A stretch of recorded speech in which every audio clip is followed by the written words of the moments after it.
Buenos días, amigos de RECLA. Tengo el honor de presentar a José Miguel Carot, coordinador general del proyecto InfoAces, en el cual nuestra red tiene la oportunidad de participar como entidad colaboradora. Durante su intervención, José Miguel nos presentará los avances de este proyecto. A continuación me voy a permitir darles algunos datos sobre la experiencia y el currículum de José Miguel. Es licenciado de Ciencias Matemáticas en la especialidad de Estadística e Investigación Operativa por la Universidad de Valencia y doctor por la Universidad Politécnica de Valencia, donde es profesor titular en el Departamento de Estadística e Investigación Operativa Aplicadas y Calidad. Actualmente es director del área de calidad y acreditación de la UPB.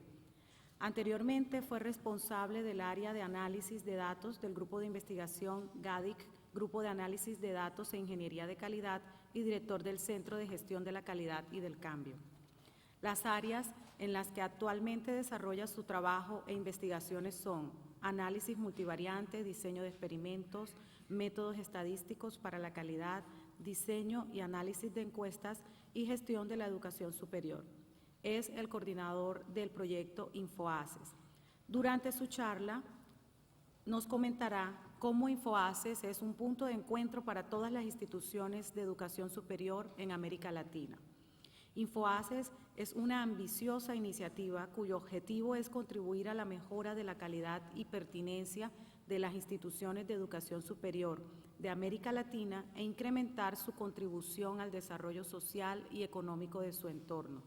Para ello, la red ha generado un sistema integral de información sobre todas las IES de América Latina que permite el desarrollo institucional y la cooperación académica entre las instituciones participantes y que sirve de soporte al desarrollo del Área Común de Educación Superior, ACES, en sinergia con la Unión Europea.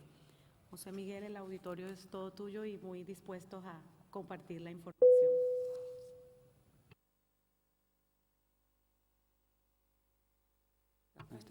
Buenos días. Gracias, Alexandra, por la amable presentación. Bueno, estoy muy contento de poder compartir un rato con vosotros. Permitidme que os tutee, que es una costumbre aquí en España. Por dos razones, porque nuestro proyecto creo que puede ser un proyecto de gran utilidad para vuestras instituciones y para la educación continua en particular. En segundo lugar, porque esta es mi casa, mi universidad. Entonces, contaros un proyecto que coordino y en el que algunos de vosotros estáis participando, contarlo desde aquí, pues me permite daros la bienvenida, decir que os sintáis como en casa y permitirme que compartamos un ratito. Trataremos de que sea breve. Alexandra, cuando llevemos 30 minutos me avisas. No quiero, el tiempo es de lo más valioso y no quiero robárselo a los que vienen detrás. Bien, en primer lugar, gracias al comité organizador de este encuentro, en particular a Mónica López, a Ana Velasco y a Alexandra Bolaño, por la oportunidad de poder compartir este rato con vosotros. Yo voy a hablaros de InfoAces, de este proyecto, que voy a presentarlo en general para aquellos que no lo conozcáis. Algunos ya habéis tenido la oportunidad de poder escucharlo en otros foros. Y me gustaría pues, presentároslo. En segundo lugar, decir qué implicaciones podría tener la educación continua y después decir cuál es el futuro y animaros a que participéis. Bien, en primer lugar, bueno, ya Alexandra me ha presentado. En primer lugar, tengo que decir que el proyecto InfoAces es un proyecto financiado por el programa Alfa de la Comisión Europea, del mismo modo que el proyecto que Mauricio acaba de presentar, el proyecto TRAL, con el que hemos colaborado a través de RECLA, por supuesto. Bien, es un proyecto que ha tenido una duración de 3 años. Estamos a punto de finalizar el periodo subvencionado por la Comisión Europea. Trataremos de que el proyecto sea un proyecto de largo recorrido y de importante impacto. Trataremos de que sea así. En el proyecto han participado 32 socios, como socios formales, digamos, fundadores de este grupo que ha llevado a cabo la iniciativa, de 22 países, tanto de América Latina como de Europa. Ha sido coordinado por esta universidad a través del centro del que formo parte. Hemos tenido también la participación de 7 entidades colaboradoras, que no son instituciones de educación superior propiamente dichas, pero que bueno, luego las mencionaré.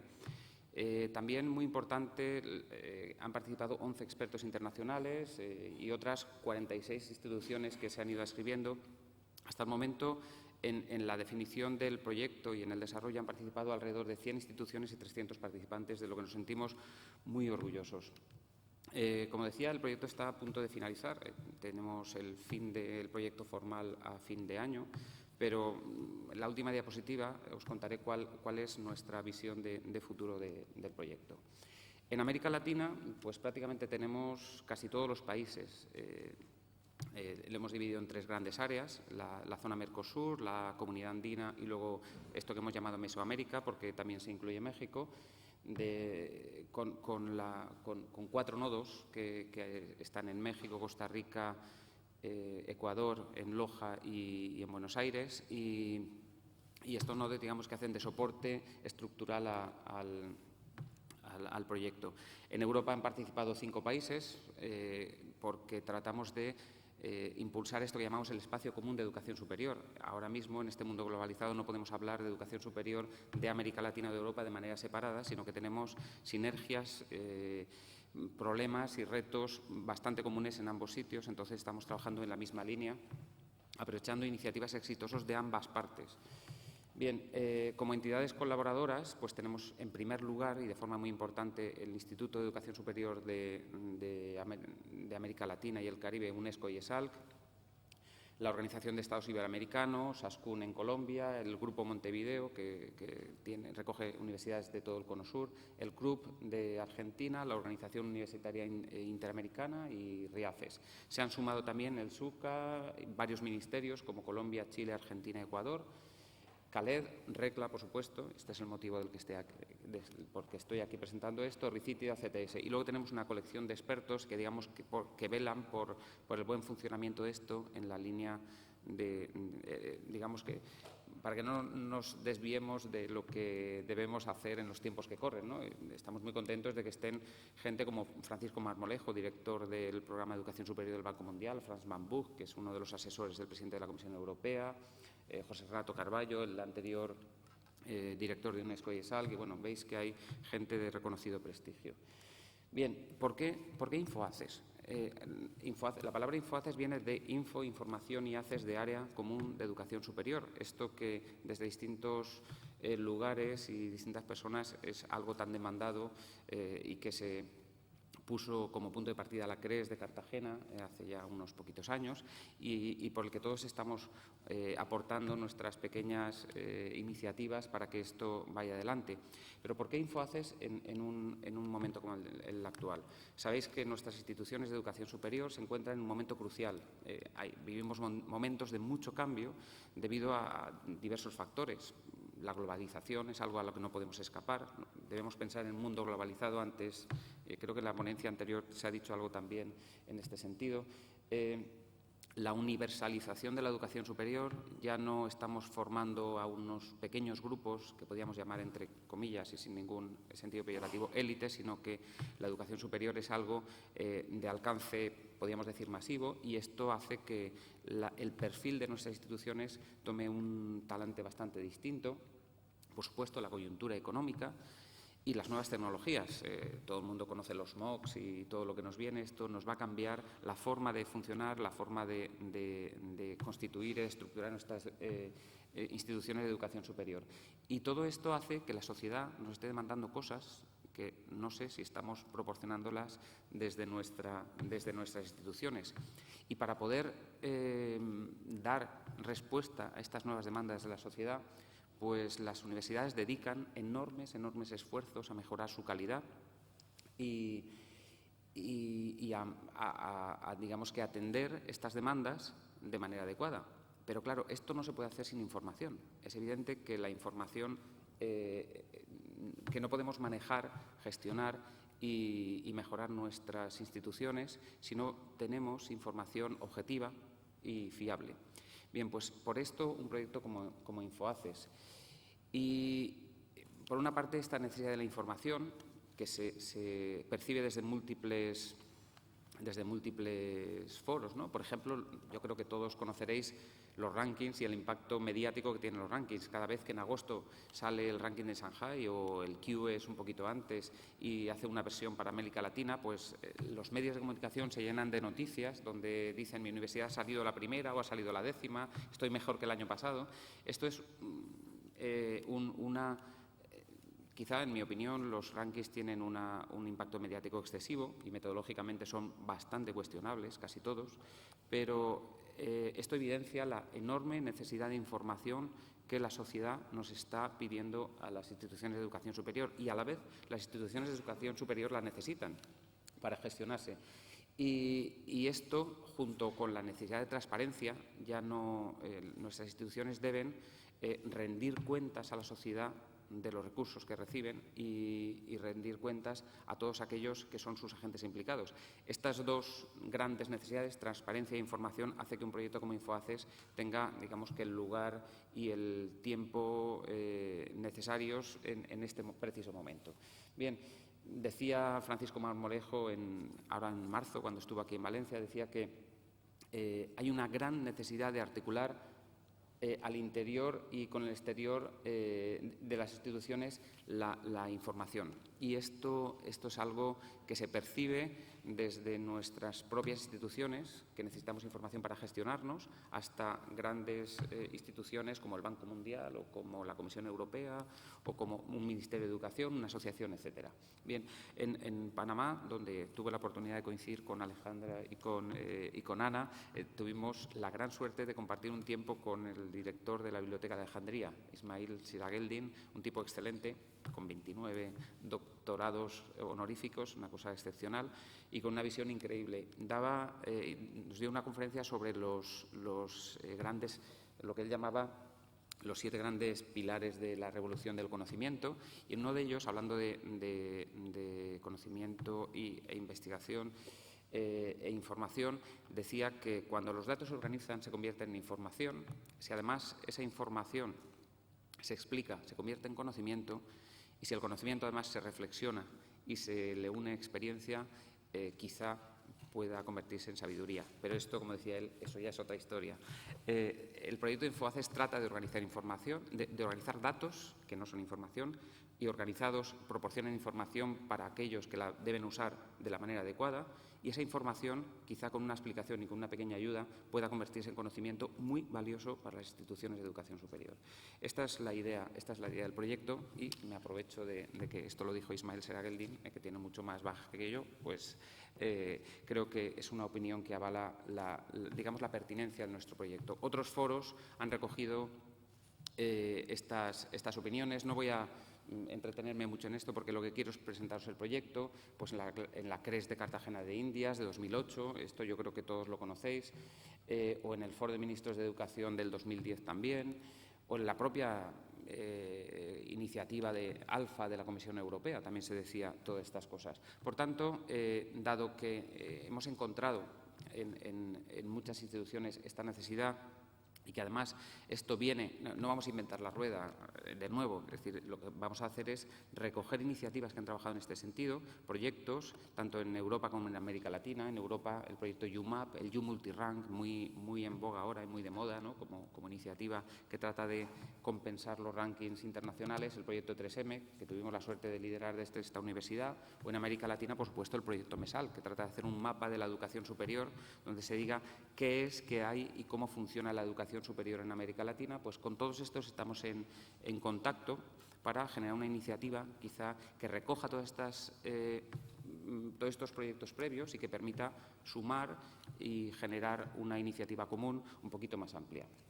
Bien, ¿cuál es el objetivo fundamental del proyecto? Pues el objetivo, lo leía Alexandra antes, es generar un sistema integral de información, un lugar donde esté la máxima información posible sobre la educación superior de América Latina, Y todo eso no por el puro placer metodológico de recopilar información organizada o datos organizados para convertirlos en información, sino para generar el desarrollo institucional, en primer lugar, la cooperación académica y luego para fomentar y ayudar a la creación de este espacio de educación superior de América Latina. Bueno, ¿y cómo queremos concretar esto? Vamos bajando de nivel, primero decir por qué, ahora qué es lo que queremos hacer y ahora cómo lo vamos a hacer. En primer lugar, lo que hay que definir es cómo medir. Si lo que necesitamos es información, esa información parte de datos y esos datos necesitan un sistema de medición. Esto es muy fácil de decir, pero los que habéis trabajado en esto sabéis que es muy difícil de hacer. Ahora os contaré cuál es nuestra propuesta, más o menos acertada y que pongo a vuestra consideración. Definir un sistema básico de indicadores. Esto ya lo tenemos hecho, lo tenemos publicado, ahora os indicaré dónde está. En segundo lugar, si esa información no se ofrece de manera pública, organizada, para que se convierta en información, pues no nos sirve de nada. Por tanto, hemos diseñado una plataforma informática que tendrá dos partes, una pública y una privada, digamos, de acceso restringido, para ofrecer información sobre la educación superior de América Latina. Y luego, el tercer lugar es ofrecerla de manera adecuada, porque no todos los usuarios tienen la misma necesidad de información. Bien, pues estos son nuestros objetivos. Se enuncian de manera muy corta y son muy difíciles de hacer y tienen un tiempo por delante muy largo. Bien, el objetivo final es ayudar a la toma de decisiones, de quien sea, de un estudiante que quiere saber dónde ir a estudiar, de un gestor que quiere saber con quién colaborar o con quién compararse para mejorar allá donde le interese. Pues estos son el objetivo general desagregado en estos 4 objetivos específicos. Bien, ¿para quién está pensado el proyecto? Pues los destinatarios son, en primer lugar, los estudiantes. En primer lugar, pero digo sin orden. Tienen distintos destinatarios, cada uno con su importancia. Tenemos a los estudiantes. Un estudiante cada vez más, cuando se plantea dónde estudiar, lo hace con una visión más global y, por tanto, tiene que tener información lo más fiable y lo más global y completa posible, y pretendemos que la plataforma InfoAces, cuando esté rodada y con suficientemente información cargada, pues permita en una plataforma pública visualizar distintas opciones para realizar sus estudios. Las propias instituciones de educación superior que necesitan información para saber con quién compararse, porque la información que nos dan los rankings es limitada, parcial y muchas veces en América Latina injusta. Así, yo lo digo claramente porque me lo parece. Lo que dice el ranking QA sobre las instituciones de América Latina, y esta es mi opinión particular, seguramente habrá cientos de opiniones distintas, es bastante injusta para América Latina. Entonces, una institución necesita información adecuada a su momento y a su necesidad y a sus objetivos, que quizá no correspondan con los objetivos de otras instituciones. A ver, nadie duda que en el ranking SAGAI que aparecen el Stanford, el MIT o Harvard en los primeros lugares, nadie duda que son instituciones excelentes, quizá de las mejores del mundo, pero porque las son mejores en todo. Cuando una institución con unos objetivos distintos, porque está en una zona rural o cuyo impacto tiene más que ver con la formación permanente de personas que no tienen siquiera la educación secundaria, ¿los objetivos son los mismos que los del MIT? Pues probablemente no. No podemos comparar la Universidad de Sao Paulo con el MIT con la universidad, con una universidad perdida en la selva. Es que no es lo mismo. Entonces, cada universidad tiene sus objetivos, tiene sus medios y, por tanto, debe compararse con aquellos con los que quiera compararse para establecer sus mejoras. Y, por tanto, establecer un único orden donde dice esta es la mejor, esta es la peor, con un único modelo, probablemente sea muy injusto. Sobre esto habría mucho que discutir y muchas matizaciones. Permitidme que lo diga de una manera así un poco burda, así bruta, pero bueno, lo que quiero decir es que al final nosotros no queremos hacer ningún ranking. No queremos ofrecer datos organizados que sean información que acaben en conocimiento para las instituciones para mejorar. Esto es lo que tratamos. Bien, por supuesto también los gobiernos o instituciones como asociaciones, etcétera, pueden recoger información de aquí para generar políticas, decisiones, etcétera. Y a largo plazo, y para esto hemos de esperar unos cuantos, bastantes años quizá, pues los empleadores podían beneficiarse, igual que en Estados Unidos, por ejemplo, lo hacen. Mira los rankings o otras tablas, ¿no? Este área de educación superior que estamos hablando, tan deseada, y quizá hasta en Europa. En Europa necesitamos también información sobre América Latina, y América Latina necesita información sobre Europa. Establecer alguna forma de visualizar de manera conjunta ambas instituciones o ambas regiones, pues sería muy interesante. Pero ya digo, esto hay que ser realista, esto es a medio o bastante largo plazo. Bien, ¿qué esperamos obtener de todo esto? Pues como os decía, lo primero que esperamos obtener es un sistema de medida. Cuando el ranking de Shanghai o el QS o el Times dicen esta universidad es mejor que esta, las comparan con un sistema de medición. Y yo no sé si, como lo hace el ranking de Shanghai, que dice número de premios Nobel o exalumnos premios Nobel, pues esta es la mejor forma de medida. Por tanto, juntémonos todos y digamos cómo queremos medirnos y pongámonos de acuerdo. Bien, pues esto es lo que hemos llamado el modelo de medición, el sistema básico de indicadores, y esto lo tenemos en una segunda versión más o menos definido. Digo una segunda versión porque habrá a final de año o al año que viene una tercera y así sucesivamente hasta mejorar hasta el infinito un sistema de medición. Queremos ofrecer una plataforma ágil, robusta, capaz y orientada al usuario, muy importante. Esto de orientado al usuario es algo que he aprendido poco a poco por culpa de este grupo de marketing del Centro de Formación Permanente, que nos han instruido en el proyecto para que hagamos las cosas orientándonos al usuario, y es algo que hemos aprendido tarde, pero yo creo que hemos aprendido bien. Nos han ayudado mucho en esto, y aquí a Mónica tengo que darle las gracias, aparte de a Alfredo y a Luisa, que son los sufridores, porque nos han ayudado en cómo tenemos que visualizar quién es nuestro usuario y cómo dirigirnos a él. Y esto, cuando ofrecemos información, es absolutamente fundamental. Ya digo, lo hemos aprendido tarde, ¿eh? En el proyecto inicial no estaba y, bueno, pues gracias a ellos y a Luis Zurano de la Unidad de Divulgación Científica de esta universidad también lo hemos aprendido. Bien. Después de eso, esto tiene que estar soportado por personas y grupos de trabajo que lo hagan. Por tanto, hay que crear una estructura organizativa. No hay que ser idealista, esto funcionará porque todo va muy bien y porque es un objetivo fantástico y todo, pero alguien tiene que trabajar y alguien tiene que organizar las conferencias, los encuentros, la información, revisar documentos, etcétera. Entonces, pretendemos tener una estructura organizativa debajo que lo gestione. Y lo que no vamos a hacer, muy importante, he dicho lo que íbamos a hacer, pero lo que no vamos a hacer de ninguna manera es un ranking. No vamos a decir quién es mejor qué, porque no somos quién para decirlo y porque cuando establecemos un ranking tratamos de comparar instituciones con un modelo. Y no queremos hacerlo porque no hay un modelo mejor que otro. Cada institución tiene sus objetivos y su modelo a seguir. Y en cada momento incluso esto puede ser variable. Por tanto, lo que vamos a dar es datos organizados que sean información, y esa información ayuda para generar conocimiento y que cada institución lo aproveche o cada estudiante lo aproveche como crea necesario en el momento correspondiente. Así, un poco de broma, los que trabajamos en esto, que como siempre yo creo que son los compañeros, ¿no?, investigadores en temas de indicadores, planes estratégicos y tal, decimos así de broma que hacemos infinitos rankings efímeros, ¿no? Pero esto es una expresión bastante pedante y un poco friki, pero nos referimos a que no queremos hacer un ranking, queremos que cada uno se genere su ranking en ese momento porque es la decisión que va a tomar y que lo haga con sus criterios y no con los criterios que nos diga el QS, el Times o no sé quién. Bien. Yo, si queréis, ahora os voy a contar cómo hemos planteado el sistema integral de información. Es decir, si lo que pretendemos es ofrecer información adecuada para la toma de decisiones, habrá que diseñarlo. Bien, la propuesta nuestra es diseñarlo de acuerdo con una metodología bastante antigua ya, pero que creo que nos va a dar que nos ha dado buen resultado, porque además es una metodología bastante conocida en algunos ámbitos. Es lo que se llama el modelo contexto, recursos, proceso, resultado o producto, ¿no? La idea de trasladar este modelo, que puede parecer muy teórico, es sencilla. Es decir, queremos decir dónde están las instituciones de educación superior, cómo son, o sea, el contexto sería dónde están, los recursos serían el cómo son, qué hacen y qué resultados obtienen.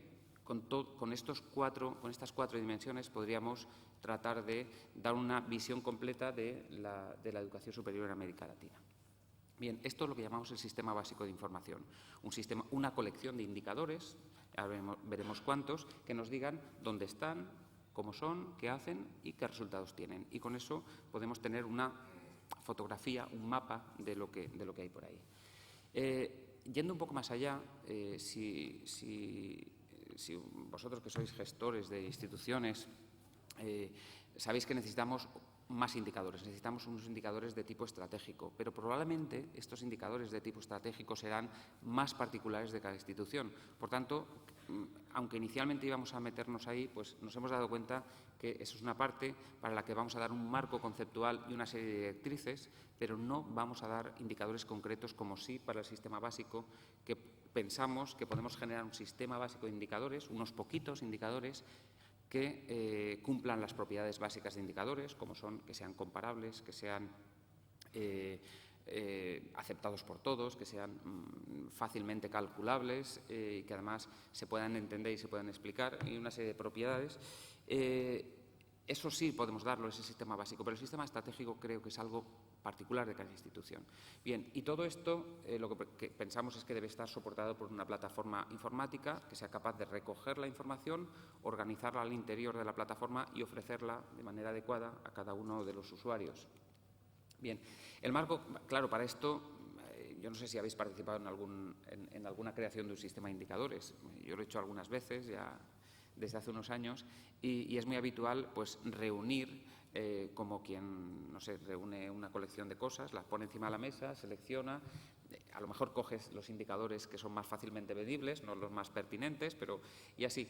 Pero para empezar bien hay que empezar con un marco conceptual. ¿Qué queremos medir? Queremos medir una institución de educación superior, que es algo bien complejo. Por tanto, tendremos que recoger todo lo que esa institución hace. El marco conceptual que proponemos es un marco donde, digamos, dónde están las instituciones de educación superior, esto que aparece en la diapositiva a la derecha, el contexto. Ahí estamos hablando de estructura económica y social, casi, ¿no?, socioeducativa del entorno. ¿Qué son y qué hacen? Esto sería el bloque de estructura, cuál es su perfil, cuál es su oferta formativa y sus infraestructuras, y luego qué hacen de verdad en sus tres grandes misiones. La primera misión, que es enseñanza, la segunda, que es investigación, y la tercera, que es esto que llamamos tercera misión, transferencia, innovación o extensión. Hay distintos nombres para ella. Bien, este es el marco conceptual y dentro de cada una de las cajitas tenemos que poner indicadores para medir a la vez de la manera más simple posible y a la vez de la manera más precisa posible. Y ambas cosas van en contra. En realidad, construir un sistema de indicadores la cuestión es, ¿cuántos indicadores creéis que necesitamos para medir lo que hace una institución? ¿10? ¿1? ¿10? ¿1000? Construir indicadores es como construir un mapa. Un mapa no es la realidad, es un mapa donde nos permite guiarnos. Si un mapa es poco preciso, no llegaremos porque no veremos las cuestiones con detalle, y si es demasiado preciso, no podremos manejarlo. Yo en esto me recordaba un texto de Jorge Luis Borges, que como la vista ya no me da, lo voy a leer aquí, que me gusta mucho, Borges y el texto, claro, y decía algo así como: en aquel imperio, el arte de la cartografía logró tal perfección que el mapa de una sola provincia ocupaba toda una ciudad, y el mapa del imperio toda una provincia. Con el tiempo, estos mapas desmesurados no satisficieron y los colegios de cartógrafos levantaron un mapa del imperio que tenía el tamaño del imperio y coincidía puntualmente con él. Menos adictas al estudio de la cartografía, las generaciones siguientes entendieron que ese dilatado mapa era inútil y no sin impiedad lo entregaron a las inclemencias del sol y los inviernos. En los desiertos del oeste, despedazadas ruinas del mapa, habitadas por animales y por mendigos, en todo el país no hay otra reliquia de las disciplinas geográficas. Construir un mapa es como construir un sistema de indicadores, o al revés, construir un sistema de indicadores es como construir un mapa. Si lo hacemos demasiado detallado, un mapa del imperio que puntualmente coincida con el imperio, un mapa de indicadores con 1000 indicadores, pues no vamos a... las siguientes generaciones que vienen empujando fuerte lo despedazarán y aparecerán trocitos del mapa por los desiertos. ¿Cuántos sistemas de indicadores no están funcionando? Un montón. Por tanto, hemos de tener un equilibrio entre fiabilidad y precisión y detalle, y simplicidad, facilidad de cálculo y pertinencia. No sé si lo hemos conseguido o no, pero nosotros proponemos un sistema de indicadores con 44 indicadores, consensuados por más de 100 instituciones, y donde recogemos dónde están las instituciones, cómo son, qué hacen y qué resultados obtienen. Por tanto, yo no os voy a presentar los 44, pero os voy a decir dónde podéis encontrar una colección de estos indicadores con una ficha detallada para cada uno de ellos.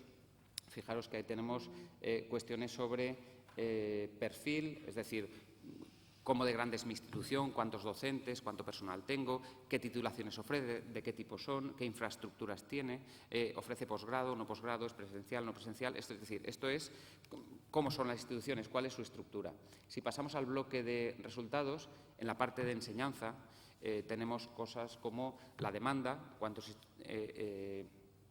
estudiantes tenemos en primera matrícula, con qué notas acceden, cuál es la matrícula, qué tipo de recursos humanos están dando soporte a la enseñanza y qué resultados tenemos.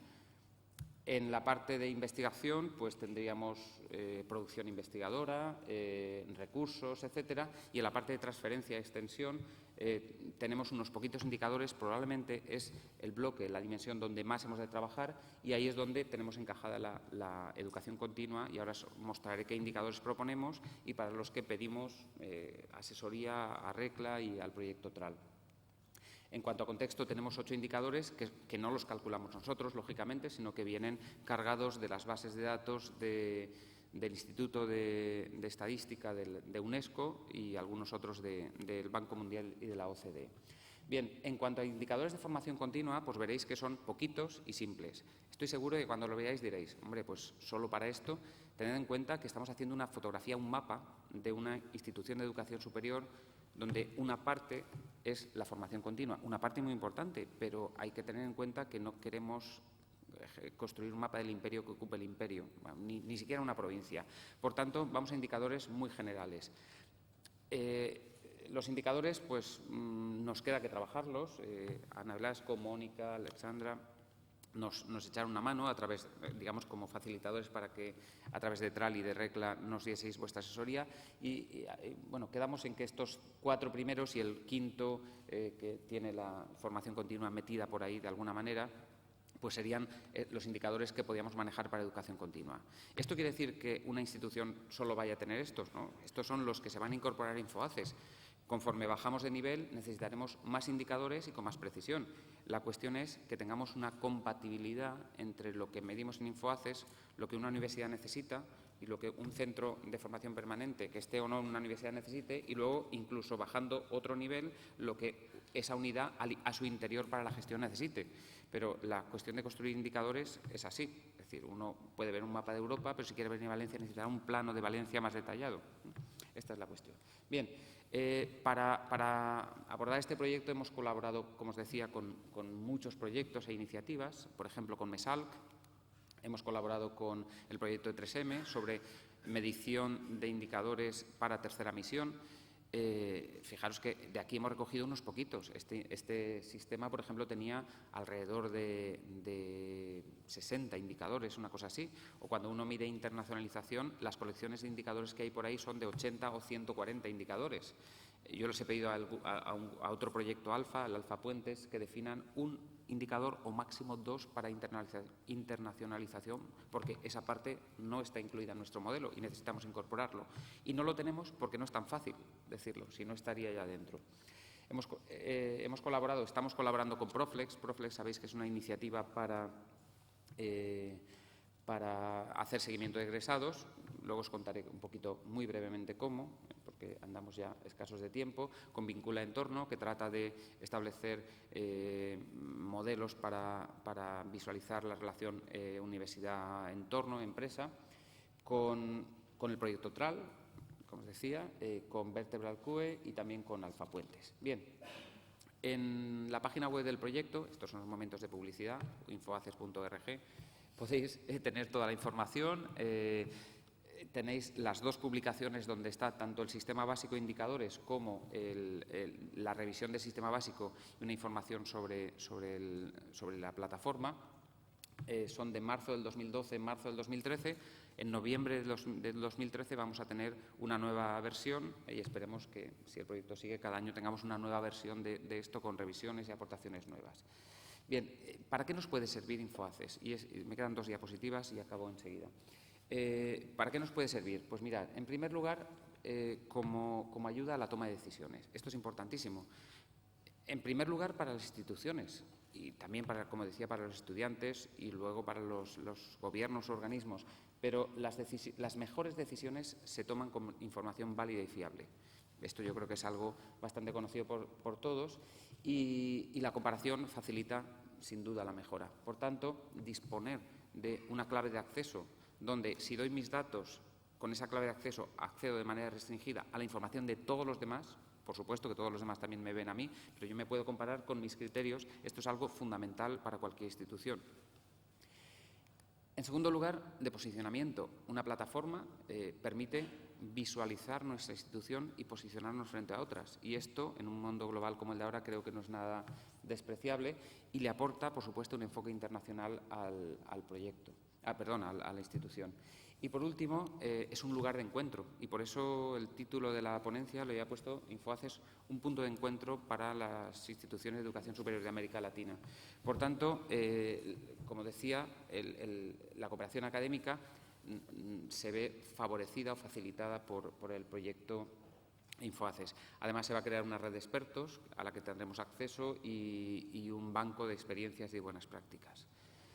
¿Qué herramientas ofrece para vuestras instituciones? Es decir, si alguna de vuestras instituciones está ya o va a estar, pues los que estáis ya lo sabéis, pero los que vais a estar, pues lo primero que ofrece es una plataforma pública donde vuestra institución se va a poder visualizar. Alguien busca instituciones en Perú y en Argentina que tengan una titulación de economía y que además sean instituciones que ofrezcan grado y máster, hace la búsqueda y le saldrán las instituciones que estén en la base de datos y que permitan ofrecer información ahí. Pero también, si una institución da sus datos para que aparezcan en la plataforma, puede acceder a todos los datos del resto. Y esto es algo fundamental y muy importante para poderse comparar. En tercer lugar, un sistema de seguimiento de egresados. Yo creo que todo el mundo es consciente de la importancia que tiene el seguimiento de egresados. Es decir, nosotros soltamos a la sociedad nuestros titulados y luego, ¿qué? Pues habrá que hacer un seguimiento para saber qué tal les ha ido, tener un feedback de información para rehacer planes formativos o para establecer nuevas metas o distintas o mejorar, etcétera. Pues el InfoAces presenta como un servicio gratuito, un sistema autogestionado de seguimiento de egresados, que llevamos 10 años trabajando en él y que ha dado resultados excelentes. Tenemos una plataforma separada de InfoAces que vamos a utilizar. Hemos llegado a un planteamiento común y vamos a ofrecerla para que cualquier institución pueda usar el sistema de seguimiento de egresados autogestionado de manera gratuita. Una red de expertos. Esto probablemente nos costará un poquito de articular, pero yo creo que a principios, mediados del año que viene la tendremos ya absolutamente establecida, de apoyo y de asesoría y consultoría. Y formación. Ya tenemos, cualquier institución que entre puede recibir para sus técnicos un curso gratuito también de formación y tenemos pensado en conferencias, webinars para el próximo año en este sentido. Bien, ¿y en el futuro qué? ¿Qué va a pasar con InfoAces? InfoAces ha costado más o menos, un poquito menos de 2 millones de euros financiados por la Comisión Europea. Es dinero. ¿Qué haremos el año que viene? Pues no lo sé. Si os soy sincero, lo que sí que tenemos es diseñando un plan de sostenibilidad que contempla la sostenibilidad organizativa. ¿Esto quién lo va a dirigir? ¿Cómo se va a hacer? La sostenibilidad de gestión, qué técnicos y máquinas habrán debajo, y la sostenibilidad económica. Y para esto pues estamos acabando de perfilarlo. Esto lo contaremos en la conferencia final, que será el próximo mes de noviembre en México. Bien, la idea es dejar de ser un proyecto para pasar a ser una red. Una red que es propiedad ¿de quién? Pues es propiedad de los pertenecientes a la red, de cada uno de los que están dentro de la red y que aporta datos. Es una red y, por tanto, esa red tendrá que tener una estructura, digamos, de dirección, una estructura organizativa y un cuerpo de técnicos que asuma la gestión, máquinas, datos y tal. Y en México, en los días 13 al 15 de noviembre, pues en la conferencia final, donde presentaremos resultados, tendremos el acto formal de constitución como una red. Por cierto, que os invito a que participéis. Tenemos abierta la inscripción, abierta la posibilidad de presentar comunicaciones orales y pósters, y será en Cancún, que como todos sabéis es un sitio excelente para hablar de indicadores. Así que os invito a que vengáis todos a Cancún a hablar de indicadores y no otras cosas. Y con esto pues acabo mi presentación y simplemente recordar que InfoACES es un proyecto que acabará siendo una red y que pretende ser un punto de encuentro para que las instituciones de educación superior de América Latina mejoren y sean instituciones del siglo XXI. Gracias por vuestra atención.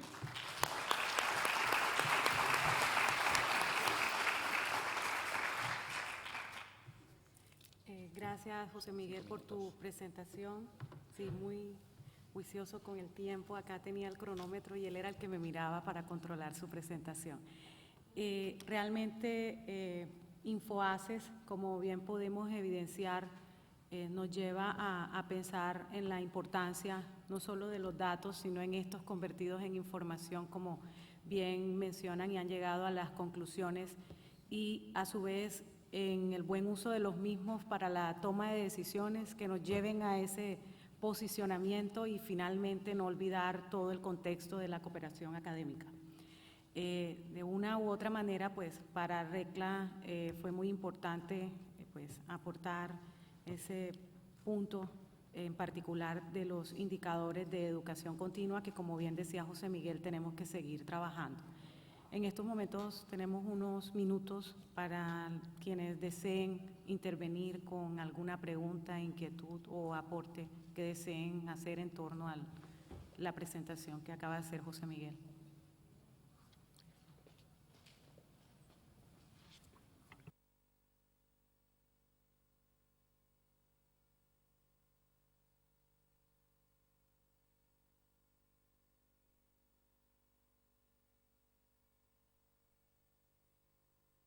¿Transformación de moneda o hay alguna razón detrás de esto?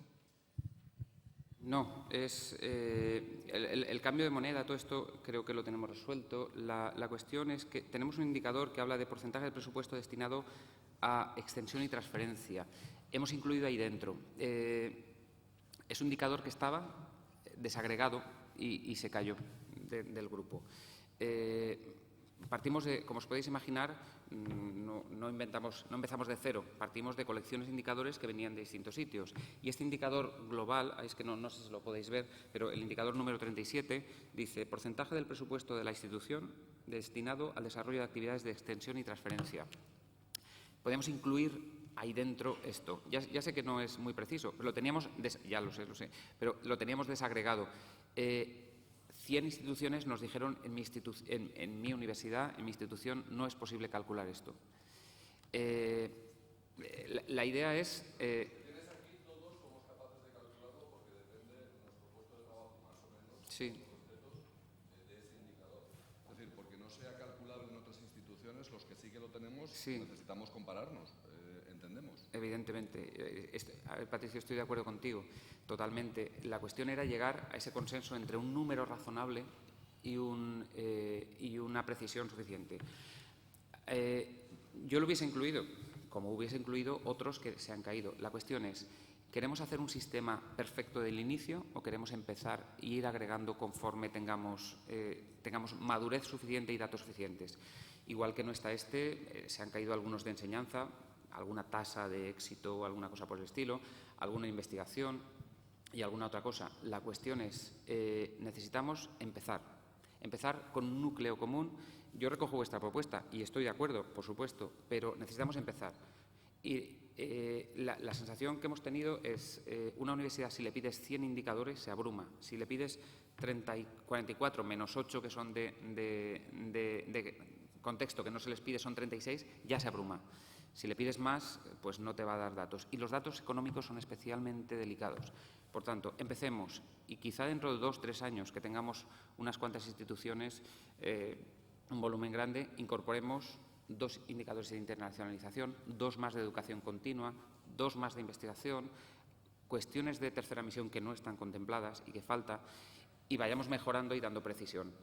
Es verdad que aquello que mides lo puedes modificar y en este sentido coincido plenamente contigo. Si ponemos un indicador, las instituciones van a ir a calcularlo y van a ir hacia ahí, es verdad, pero necesitamos hacer un mapa que no coincida con el imperio, ni siquiera con la provincia, ni menos. Entonces, ese fue el consenso Y había una cosa muy importante también, y es que los indicadores tienen que estar aceptados por todos. Si hay una discrepancia en esto, la gente no va a entrar. Es decir, las instituciones van a decir no voy porque yo no me siento identificado.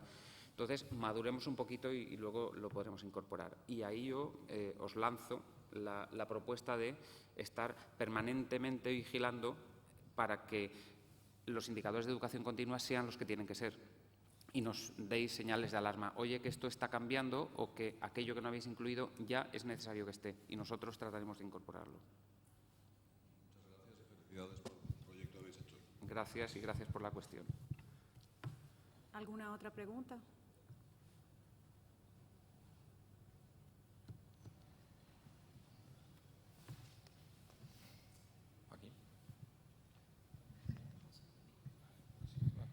Buenas tardes, José Miguel. ¿Se ha pensado ya en algunas estrategias para la parte de sostenibilidad económica que mencionabas que era para el 2014?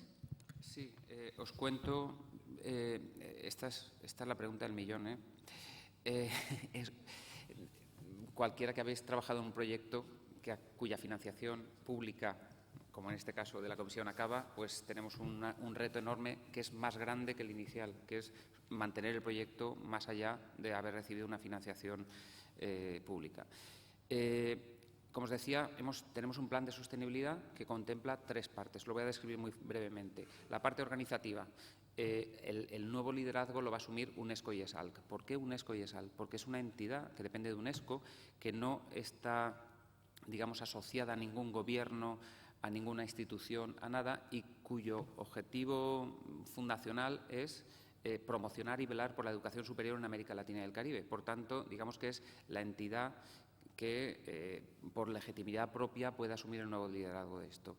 En segundo lugar, hemos pensado, y esto tendrá una secretaría técnica, un comité ejecutivo y luego 4 nodos regionales de soporte. En segundo lugar, la estructura, digamos, la sostenibilidad de tipo de gestión. Tiene que haber un equipo técnico y unas máquinas y unas personas informáticas y de gestión que lleven a cabo las tareas. Alguien tiene que trabajar. Bien, pues esto lo tenemos, creo que, perfilado con una mezcla por ahora entre Universidad Politécnica, que lo estamos haciendo, y UNESCO y ESALC. Y en tercer lugar, y esta es la cuestión más delicada, la sostenibilidad económica. Y aquí valoramos, digamos, 3 fuentes de ingresos. Uno, aportaciones individuales. Una institución, si quiere recibir un servicio, pues si le interesa, digamos que admitirá pagar una cantidad razonable por él, si le interesa. Por tanto, tenemos la obligación de ofrecer servicios de calidad. Una segunda vía de financiación sería fuentes públicas, que en primer lugar no deberíamos contarlas para asegurarnos la sostenibilidad. Y en tercer lugar, el ofrecimiento de servicios por los que instituciones que estén o no en la red puedan pagar. Esto es como tenemos planteada la cuestión. Vamos a tener un periodo muy duro de transición desde la finalización del proyecto hasta, digamos, la constitución bajo control de lo que venga. Pero, como todo es un riesgo y es un reto, y creo que la educación superior de América Latina lo merece. ¿Una última pregunta? Yo creo que ya es la hora del café. Bueno, muchas gracias nuevamente, José Miguel, y los invitamos a una pausa para tomar un café. Gracias.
Buenas tardes.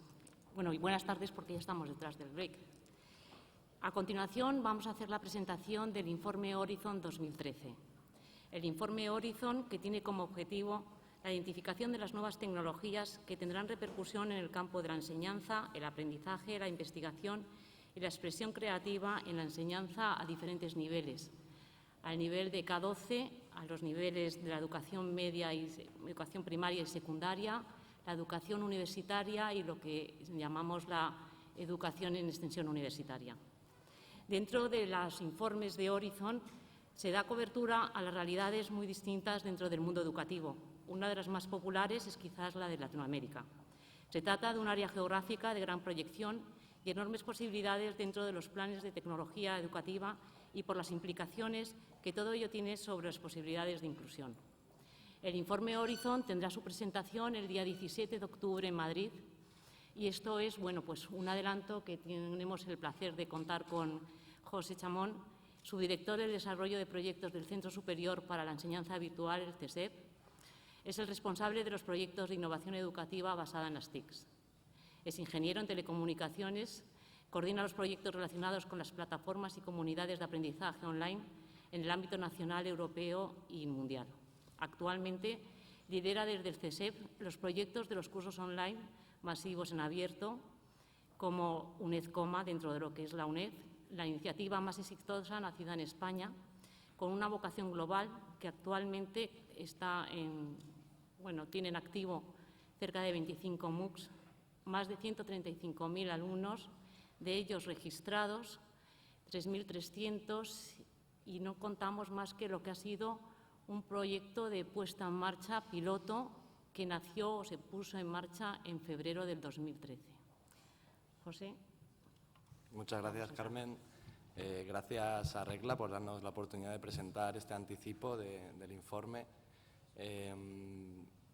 Dejadme un poquito que presente rápidamente quiénes somos en la Fundación CSEV. Nosotros somos una fundación privada que nacimos con la misión de colaborar con todo el entorno de universidades en España y en Latinoamérica para ayudarles a evolucionar en términos de aplicación de las TIC en la enseñanza, con un foco muy especial en la parte del aprendizaje móvil. Nuestro objetivo es ayudar a todas las universidades a desarrollar y definir nuevas estrategias para el avance en las nuevas formas de enseñanza, tanto a nivel de metodologías como a nivel de captación de nuevos grupos de alumnos, ampliación de fronteras más allá de las paredes de nuestras universidades. Nosotros vemos la tecnología como una forma que puede permitir el cambiar la manera de tanto enseñar como aprender y que debe responder a las realidades del mundo que vivimos, donde la tecnología forma parte ya de nuestras vidas. Nuestra fundación es una fundación cuyo patronato está compuesto por varios miembros privados, como veis aquí, Telefónica, el Banco Santander y Hispasat son nuestros patronos privados y luego tenemos otros patronos institucionales, comenzando por UNED, que es el presidente de nuestro patronato, un consejo académico formado por cerca de 40 universidades en España y otras tantas, más de 30 universidades en Latinoamérica, y el apoyo y también la colaboración de 4 ministerios. Rápidamente, y por no entretenerme, porque hemos venido a hablar del Horizon, comentaros que nosotros estamos apoyando muy fuertemente toda la... voy pasando, ¿me paso esto? Sí. La creación de cursos masivos en abierto para cualquier universidad que desee abordar esta tarea y necesite cierto apoyo. Nosotros en los proyectos que estamos involucrados ya contamos con plataformas que están manejando más de 25 cursos en total ya gestionados solamente este año, como ha comentado Carmen, con más de 300.000 alumnos matriculados en esos cursos, lo que da unas horas de experiencia acumulada de aprendizaje bastante altas y bastante impactantes. También hemos empezado a trabajar con el tema de la certificación en estos ámbitos más informales. En concreto ha sido la UNED la primera en intentar reglamentar un cierto nivel de certificación para este tipo de formación en abierto, que ya hemos superado las 3.200 credenciales emitidas oficiales. Pero no nos quedamos ahí, también vamos a aplicar y crear comunidades online. Entendemos que solamente la formación es un acto que no se realiza exclusivamente de una manera organizada, sino también a través de comunidades informales en las que convergen actores de toda índole, desde profesores y gente de la academia hasta estudiantes, empresas, y consideramos que este entorno es un entorno a explorar por parte de las universidades, porque son las que tienen digamos, la acreditación de gestores y de fuentes de conocimiento de valor y contrastado.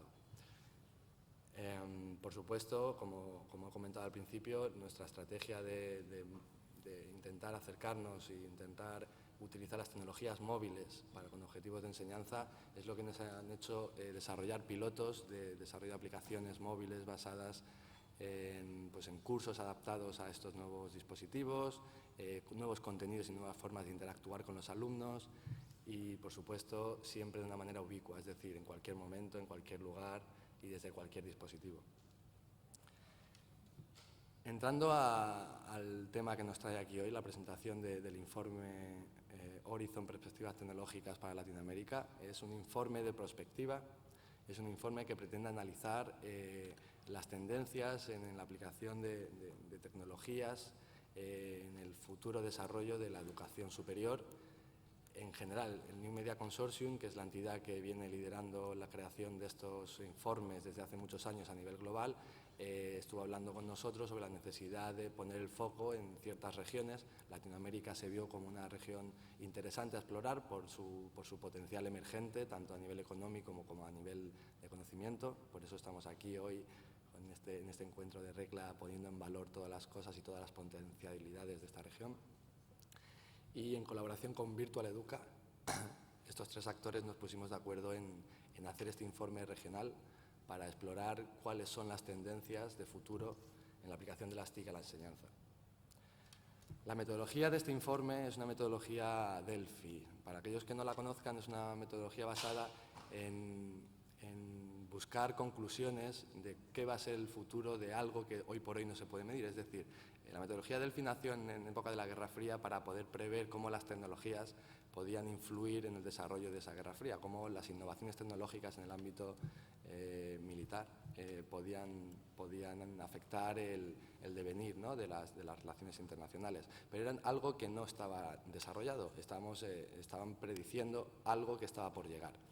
De manera que se llegó a la conclusión de que iteraciones entre grupos de expertos tenían más valor que la opinión individual de cualquier experto de manera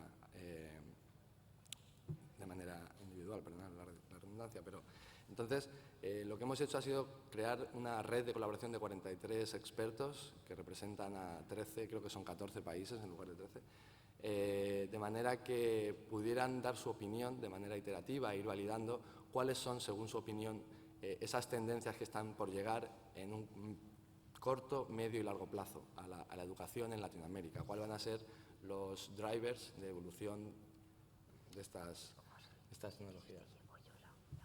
Esto sí. Vale, gracias. Perdonadme que estoy pasando a otro ritmo, efectivamente. Este grupo de expertos se han puesto a colaborar de manera remota desde sus países, colaborando en una wiki que está accesible para todo el mundo, donde puede ver la organización del proyecto, el calendario de hitos de cada publicación y donde se puede explorar también los contenidos y conclusiones, así como las discusiones que se están llevando a cabo. Os invito a todos a entrar en esta web e ir viendo el interés a colaborar. Es un proyecto abierto a todos, abierto a la opinión de todos los docentes o entidades que están interesadas primero en acoger estas tecnologías como mecanismo de desarrollo y, por último, que quieran directamente intervenir en la conversación aportando su visión sobre el tema. El Consejo Asesor está formado, como os he comentado, por 43 expertos de 13 países, que son expertos de reconocido prestigio a nivel mundial, con diversas publicaciones, diferentes proyectos, y es por ello por lo que se han seleccionado para desarrollar este informe. Es un informe colaborativo, es un informe que no pretende más que dar unas conclusiones generales que puedan servir tanto para tomar decisiones por parte de las administraciones públicas como de la academia, como parte como de las universidades, para poder dirigir las estrategias de futuro, ¿no? Y como tal enfoque colaborativo, también me gustaría al final de esta sesión que no solamente sea una presentación del informe, sino que pudiéramos entrar al debate sobre vuestras visiones particulares, que siempre son muy interesantes, y creemos también ese debate al final sobre cómo veis la aplicación de las TIC en el desarrollo de las nuevas modalidades de enseñanza. Una de las primeras cosas que se recogen en el informe son lo que llaman en New Media Consortium megatendencias, que no están directamente ligadas al sector educativo, pero que sí son tendencias a tener en cuenta a la hora de planificar, ¿no? A la hora de planificar la aplicación de esas tecnologías en las nuevas formas de interactuar con los alumnos, en las nuevas formas de preparar contenidos y de manera que respondan a una demanda real y a una realidad mundial. Lo que se está viendo es algunas de las tendencias, hay más las recogidas en el informe, pero estas son las, digamos, ordenadas por este grupo de expertos como las más importantes y las que más afectan, es que el mundo, sobre todo el mundo laboral, está siendo cada vez más global. Ya las fronteras entre países se han roto gracias a Internet y la colaboración entre países es algo habitual en el mundo laboral, en el mundo de las relaciones personales, y es algo que el sector educativo debe atender y debe empezar a asumir también estas nuevas formas de llegar a la gente, de crear redes y de abordar estrategias globales, no solamente pensando en la región o en la localidad donde se ubica, ¿no? cada institución. Y la gente, claro, gracias a estas tecnologías está empezando a ver cómo sus trabajos, su ocio, su forma de socializar ya trasciende también las barreras físicas, ya pueden hacerlo en el momento que quieran. Todos tenemos nuestros teléfonos móviles, nuestras cuentas en Facebook, o si no tenemos un grupo de WhatsApp, tenemos estas tecnologías que nos permiten estar conectados de manera automática desde cualquier punto con todas nuestras redes, todos nuestros amigos, ¿no? Y claro, Internet es una red mundial que ya está llegando a todos los países, ya las fronteras se están alcanzando, quedan algunas regiones por acercar, pero es la manera más rápida de llegar a todos estos núcleos y abordar estrategias globales asegurando la eficacia en el impacto, ¿no? de las estrategias. Una de los peligros que había antes, o una de las barreras anteriores para poder afrontar estrategias globales, eran los costes asociados pues, a la difusión, a la promoción, a los viajes, los desplazamientos, para crear esas redes de colaboración que a veces pues eran una barrera infranqueable para instituciones que no contaban con presupuestos tan extensos como grandes instituciones americanas o las principales europeas. Y gracias a las tecnologías que utilizamos basadas en la nube, donde todo está alojado en algún sitio que no sabemos muy bien dónde, pero que lo importante es saber que tenemos asegurado el acceso a esa información. No es importante ya el cajón o la caja fuerte donde guardamos nuestros secretos, sino es importante saber cómo podemos acceder a toda esa información. La nube nos permite afrontar estrategias colaborativas y nos permite reducir unos costes que de otra manera sería imposible abordar este tipo de estrategias globales, ¿no? Otra tendencia también que se ve es la tendencia a la apertura en términos de contenidos abiertos, de datos abiertos, publicados y accesibles, a recursos educativos, herramientas y cualquier otro tipo de módulos que se desarrollan en el seno de una institución y que se ponen a disposición de toda la comunidad, ¿no? Esta tendencia es un gran valor que aporta apoya la distribución del conocimiento, apoya la compartición de investigaciones, la compartición de resultados de esa investigación y que facilita la distribución de conocimiento y la colaboración, de nuevo. Estas tendencias, aterrizadas al ámbito más académico, han dado pie a que los expertos valoren los medios sociales como una de las iniciativas, una de las realidades ya que están cambiando cómo interactuamos, ¿no? Entonces, el atender a esta manera de relacionarse en la vida al margen del sector educativo, ¿no? En la vida personal de cada persona, es necesario ser abordado y ser tenido en cuenta por parte de las instituciones a la hora de afrontar nuevos canales de comunicación, cómo interactuar con los estudiantes, cómo permitir canales de interacción entre los estudiantes, los profesores, los futuros estudiantes incluso, Es un camino a explorar, a integrar a la hora de planificar estrategias de desarrollo de programas y de nuevas estrategias de formación permanente. También comentar que estas tecnologías permiten que la educación online y la educación física tradicional en una universidad no sean dos cosas totalmente separadas y que hay que elegir entre una modalidad u otra. Ahora, gracias a las tecnologías, se pueden buscar estrategias híbridas que permitan complementar esas dos posibilidades, porque cada una ofrecen posibilidades distintas. La colaboración que se puede desarrollar a través de un entorno online es mucho más completa y puede facilitar otras herramientas y otras dinámicas que en un entorno físico no se pueden llevar a cabo. Sin embargo, la presencialidad, el contacto permanente con tus compañeros, con los profesores, también es algo importante. El sentimiento de pertenencia a una institución, a un grupo es importante, por lo tanto, buscar estrategias híbridas que puedan complementar las actividades en el centro, con una actividad más de contacto, de colaboración, y las actividades en el mundo digital, las dinámicas online, en las que los alumnos acceden a esa información y acceden a redes de colaboración, deben ser tenidas en cuenta de nuevo en el futuro de la educación superior.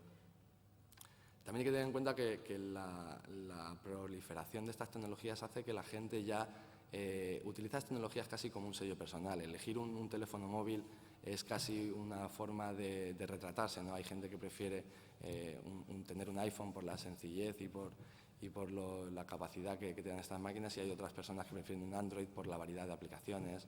Es decir, es un sello de identidad. Los alumnos que están llegando vienen con mucha tecnología en su bagaje personal y ellos acceden a la información. Cuando estamos en una clase muchas veces empezamos a intentar describir un concepto y los alumnos, antes de que hayas podido siquiera nombrar el concepto, ya han encontrado algunos recursos en Internet y ya han aprendido lo que vas a decir, casi te están evaluando en la forma de enseñar. Entonces hay que entender que los alumnos, hay que adaptar las metodologías para permitir que los alumnos utilicen sus propias tecnologías, sus propios medios para desarrollar su proceso de formación. Por supuesto, insisto, antes hemos hablado de la apertura de datos, la apertura de herramientas, de proyectos. Esta apertura también es una manera de colaborar y es una manera de unir fuerzas entre instituciones para poder abordar proyectos que de manera individual sería imposible abordar. Entonces se está convirtiendo en un valor muy importante el abrir recursos educativos. Las iniciativas como OCW ha permitido que información en el seno de instituciones pequeñitas puedan ser accesibles desde cualquier parte del mundo, cosa que es un tema a tener muy en cuenta. Pero claro, también hemos visto en el ámbito latinoamericano que no solamente estamos viendo tendencias de aplicación de las TIC a la enseñanza, sino también hay retos para poder llevar a cabo la implantación de todo esto que estamos comentando. Hacen falta modelos de educación más flexibles que permitan trascender los corsets que nos poníamos antes a la hora de definir las actividades, las materias, los procesos de evaluación. Hace falta tener una visión más flexible, teniendo en cuenta que la tecnología es un elemento muy dinámico que cambia prácticamente año tras año y que plantea un escenario y unas realidades que deben tenerse en cuenta a la hora de evolucionar en el sector educativo en el ámbito digital. Y el problema es que la mayoría de estas instituciones cuentan con una plantilla que, debido a la juventud de estas tecnologías, no se han formado, no están capacitadas en muchas ocasiones para poder utilizarlas tanto a la hora de diseñar sus contenidos y sus dinámicas de aprendizaje como a la hora de interactuar con los alumnos. Es necesario, muchas instituciones lo están haciendo, pero es necesario, se ha visto que en Latinoamérica aún no hay programas de capacitación TIC para el profesorado al nivel que se requeriría para poder adoptar estas evoluciones. Entonces es importante que este aprendizaje continuo, este reciclaje profesional dentro del profesorado de la educación superior en Latinoamérica se vea como una prioridad dentro de las instituciones. También estas tecnologías muchas veces dan el vértigo de no saber qué está pasando por tener todo subido en Internet. Hace falta medir. Antes nos han presentado en el proyecto un listado de métricas, de indicadores que son necesarios para saber el impacto que tienen todas las iniciativas y todos los pilotos en este sentido que se vayan llevando a cabo. Por lo tanto, contar con métricas de evaluación es necesario tanto para conocer ese impacto como para poder predecir y adaptar esos modelos a las realidades y al desarrollo que se esté encontrando, ¿no? Con lo cual, esa definición de métricas adaptadas a las tecnologías es lo que también hay que tener en cuenta y hay que intentar avanzar para conseguir un impacto eficaz de todos estos modelos. No solamente las TIC facilitan acceso, también facilitan nuevas posibilidades. Por ejemplo, las aplicaciones móviles como el geoposicionamiento, la realidad aumentada, son nuevas herramientas que tenemos a disposición para definir nuevas dinámicas de aprendizaje, nuevos contenidos. El uso didáctico de las TIC no solamente es un uso de interacción, es también un uso de colaboración, es un uso de nuevos diseños de contenidos y debe ser un uso que debe trascender la mera discusión, ¿no? Entonces, esta innovación colectiva debe favorecer. En Latinoamérica todavía falta entender redes, faltan crear esa colaboración utilizando las TIC que permita hacer proyectos de impacto regional, no solamente local, sino de impacto regional que faciliten la reducción de costes y que faciliten el crecimiento de las instituciones. Bueno, esto ya lo hemos comentado, el tema de la alfabetización. Ahora voy a presentar las principales tecnologías que se han observado como que van a llegar en los próximos años y además se ha calendarizado en función de lo que los expertos han entendido que van a tardar en llegar, ¿no? a implantarse en el ámbito latinoamericano. Como veis, el aprendizaje en línea, especialmente la parte de cursos masivos en abierto, es una tendencia que ya está llegando, donde ya se están sumando, pero que aún lo vemos como perspectiva, como una perspectiva final, porque tiene todavía ciertas incógnitas en la sostenibilidad de estos modelos, tiene ciertas incógnitas, pero lo que está claro es que la tendencia, liderada por entidades americanas como Stanford, como el MIT, como Harvard, es una realidad ya hoy por hoy. Y por lo tanto el aprendizaje en línea, tanto para las instituciones que tienen vocación de dar formación online como para aquellas que no, es una condición sine qua non para poder seguir avanzando y estar presentes en todos los rankings estos de excelencia de las universidades, con lo cual es una tendencia que se ve a muy corto plazo porque ya se está utilizando, aunque falta todavía mayor adopción. Los contenidos en abierto, como ya he comentado en qué consisten, también se ven como una tendencia que está llegando. El OCW está aquí ya, pero se está fomentando la reutilización y la apertura de las investigaciones y los resultados de las universidades para compartir. Para compartir no solamente en espacios estáticos, como hasta ahora habíamos hecho, presentar en revistas, publicar en aquellas webs, ¿no? Especializadas, sino también en entornos colaborativos. Los proyectos que más valor están aportando hoy por hoy, para los que se están poniendo muchos esfuerzos, son proyectos que se hacen entre diferentes entidades. Siempre agregar conocimiento es una manera muy interesante de poder realizar proyectos de alto impacto y poder facilitar la adopción de estos resultados por parte de todo el sector educativo y finalmente poner en valor esa investigación. Y los medios sociales también están llegando. Estamos todos empezando a tener nuestras cuentas propias como docentes, existen cuentas institucionales, es una cosa que está llegando ya. En Latinoamérica, en ocasiones, esto es algo, se ve como una informalización de todo el proceso de comunicación e interacción entre los alumnos, pero es una realidad y como realidad que es un tema a tener muy en cuenta.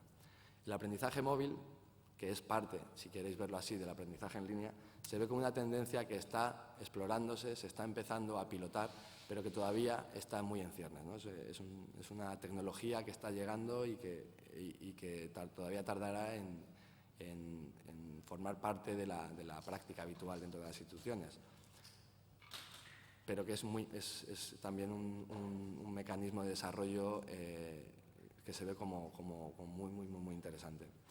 El Learning Analytics, la analítica de los datos de estos alumnos, la capacidad de poder personalizar la experiencia del aprendizaje de los alumnos en estos entornos colaborativos online, es también un tema que es muy reciente. Hasta ahora toda esta analítica que se puede comparar con el Big Data en entornos empresariales, donde se enfoca ese análisis de esa información con fines comerciales, de marketing, para poder predecir comportamientos de compra de productos. Se está ahora empezando a utilizar en el ámbito de la enseñanza para poder evaluar el impacto de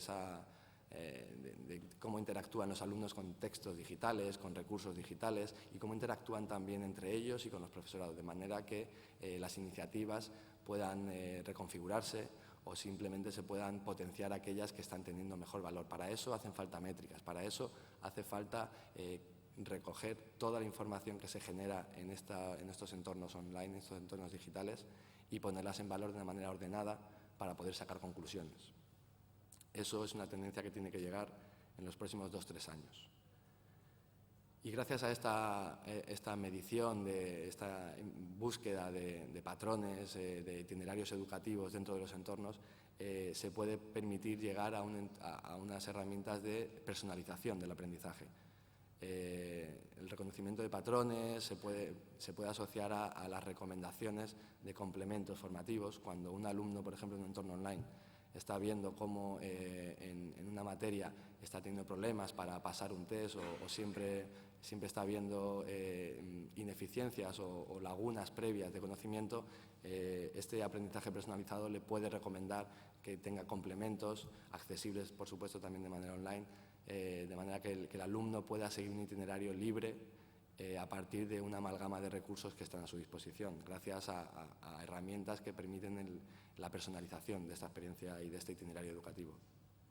Como he comentado, las tecnologías móviles son una realidad. Todo el mundo tenemos un dispositivo móvil en el bolsillo y como herramienta totalmente adaptada a la realidad, a la vida cotidiana, son tecnologías que permiten desarrollar experiencias mucho más ricas de aprendizaje. La realidad aumentada, para aquellos que no estéis familiarizados con el término, es una manera de incluir capas de información sobre un entorno físico real. Es decir, un alumno puede acceder a un campus donde nunca ha estado y gracias a esta tecnología de realidad aumentada puede localizar, por ejemplo, una clase fácilmente, viendo capas de información donde con su teléfono móvil, con su camarita, le están indicando, le están dando capas de información adicional sobre lo que ve, ¿no? Hasta ahora se ha estado utilizando en temas más directamente relacionados con el ocio, con el marketing, pero dentro del entorno educativo ya existen muchos pilotos en esta línea.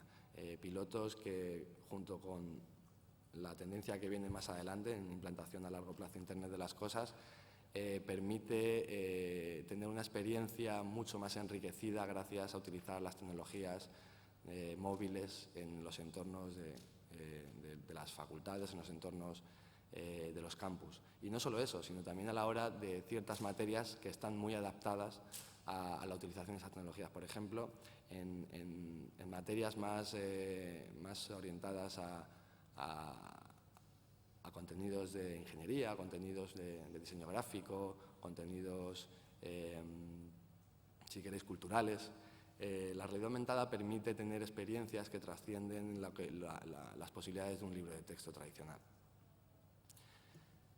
Yendo un poquito más adelante en las tecnologías que se prevén que van a llegar en un plazo un poquito más largo, de 4 o 5 años, estamos viendo cómo toda esta métrica del aprendizaje, de las interacciones en los entornos colaborativos, la utilización de motores de software que permiten la búsqueda, la relación de patrones, pues gracias a todo esto se están desarrollando primeros pilotitos muy incipientes, todavía con un impacto muy reducido, muy acotado, están en fase de experimentación, pero estamos llegando a una inteligencia artificial, por llamarlo en términos que podamos entender todos, de manera que el aprendizaje automático, que es como se ha denominado a esta tendencia tecnológica, se facilite, no solo adaptando o sugiriendo contenidos ya existentes, sino proponiendo nuevas cosas que no se habían programado en un principio. Es decir, nosotros podemos tener una gran cantidad de recursos a disposición de los alumnos podemos hacer algunas sugerencias, siempre desde el punto de vista del diseño instruccional del profesor. Es decir, yo digo que este contenido puede ser interesante para este fin.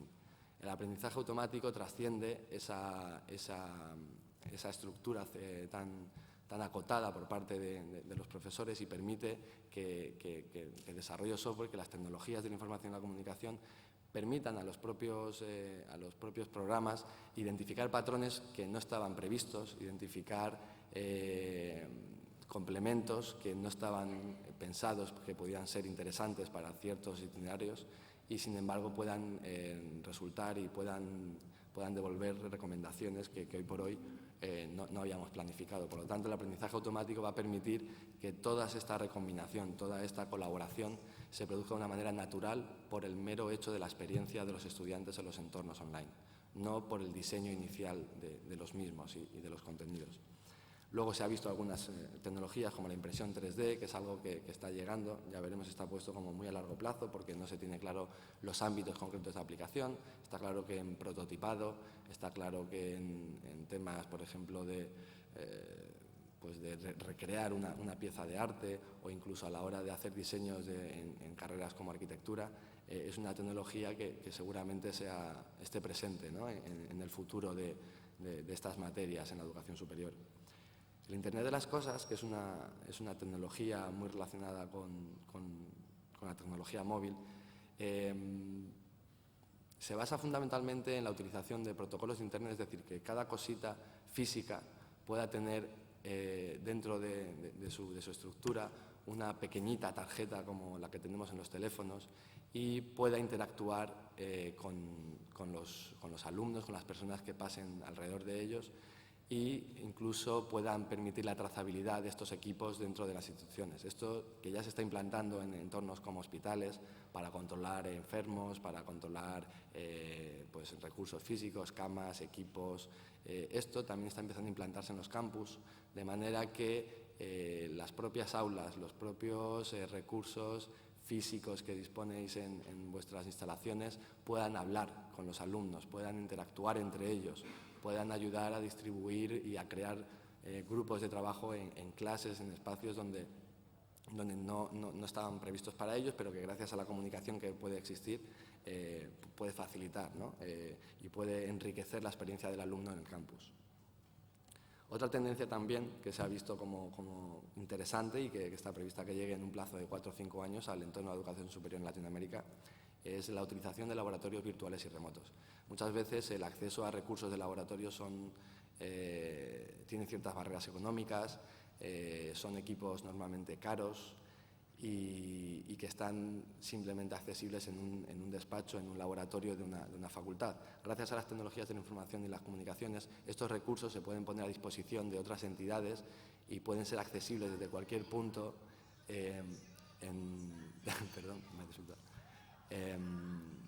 por parte de los alumnos gracias a la utilización de tecnologías. Es decir, ya no solamente se tiene que ir para aprender una carrera hoy.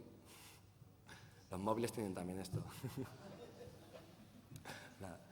No solamente hay entornos ya virtuales para poder hacer prácticas de laboratorio en carreras técnicas, en carreras de ingeniería, en carreras relacionadas con la electrónica, en entornos virtuales de simulación, sino que ya laboratorios físicos, laboratorios reales, máquinas reales, se pueden conectar, acceder y trabajar desde manera remota a través de Internet, ¿no? Esto que ya, por ejemplo, lo está haciendo la UNED en uno de sus cursos masivos en abierto, que se han conectado los laboratorios, alumnos que están cursando este curso, alumnos incluso en Latinoamérica, aunque el laboratorio está ubicado en Madrid, pueden hacer prácticas de laboratorio, pueden configurar circuitos y pueden hacer mediciones reales sobre un circuito real. No es una simulación, es simplemente un control remoto. Con lo cual, esto también se está viendo como una de las tecnologías que van a llegar en las áreas más científicas, en las áreas más de laboratorio. Permitidme ahora, después de haber repasado las principales tendencias que se han visto y los horizontes de implantación previstos según los expertos de este informe, que comparemos las perspectivas tecnológicas que salieron en la edición anterior de este informe regional, cómo ha evolucionado esa visión por parte de estos expertos en la nueva edición que va a ser publicada, como ha dicho Carmen, el 17 de octubre, y que hagamos también una comparación con esa visión, esas perspectivas que se tienen en el informe global que hace el New Media Consortium como tendencias tecnológicas en el ámbito de la educación superior en todo el mundo.